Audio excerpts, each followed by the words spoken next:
नई दिल्ली से बड़ी ऊर्जा खबर सामने आई है। वैश्विक तेल बाजार में उथल-पुथल और ईरान संघर्ष के चलते सप्लाई को लेकर बढ़ती चिंताओं के बीच भारत सरकार ने साफ किया है कि वो रणनीतिक तेल भंडार जारी करने की अंतर्राष्ट्रीय पहल में शामिल होने की फिलहाल कोई योजना नहीं रखता। सरकारी सूत्रों के मुताबिक भारत अंतर्राष्ट्रीय ऊर्जा एजेंसी यानी इंटरनेशनल एनर्जी एजेंसी की उस पहल का हिस्सा नहीं बनेगा जिसके तहत सदस्य देश बाजार को स्थिर करने के लिए अपने रणनीतिक तेल भंडार जारी करने पर विचार कर रहे हैं।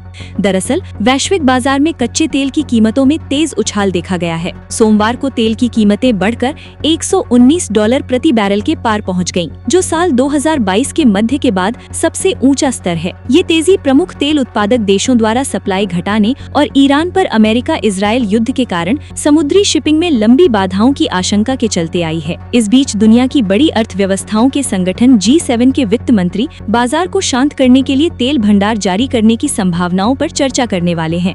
भारत भले ही IEA का पूर्ण सदस्य नहीं है, लेकिन वो एक एसोसिएट सदस्य जरूर है। इसके बावजूद सरकार ने फिलहाल तेल भंडार जारी करने से दूरी बनाए रखने का फैसला किया है। सूत्रों ने ये भी स्पष्ट किया है कि भारत अपने ईंधन निर्यात पर किसी तरह की रोक लगाने की भी योजना नहीं बना रहा है।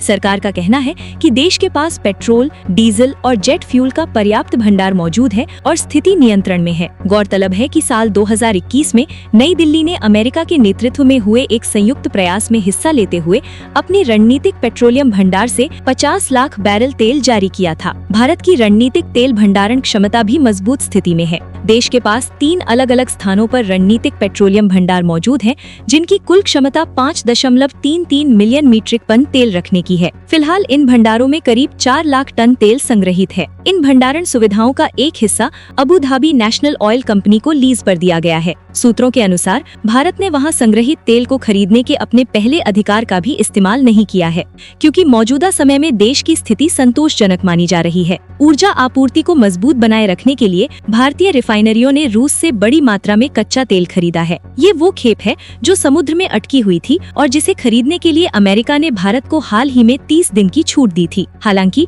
देश के कुछ औद्योगिक क्षेत्रों पर गैस की कमी का असर पड़ा है। खास तौर पर उर्वरक उद्योग को गैस की कमी से चुनौतियों का सामना करना पड़ रहा है। सरकार को उम्मीद है कि रसोई गैस के तौर पर इस्तेमाल होने वाली LPG की अतिरिक्त सप्लाई अमेरिका और कनाडा से मिल सकती है। इस बीच 1 साल बाद घरेलू रसोई गैस की कीमतों में बढ़ोतरी भी की गई है। साथ ही सरकार ने रिफाइनरियों को LPG उत्पादन अधिकतम स्तर पर करने के निर्देश दिए हैं, ताकि घरेलू जरूरतों को पूरा किया जा सके। कुल मिलाकर वैश्विक ऊर्जा संकट के बीच भारत ने फिलहाल संतुलित रणनीति अपनाई है। न तो तेल भंडार जारी करने की जल्दबाजी, न ही ईंधन निर्यात पर रोक। सरकार का कहना है कि देश ऊर्जा सुरक्षा के मामले में फिलहाल सुविधाजनक स्थिति में है।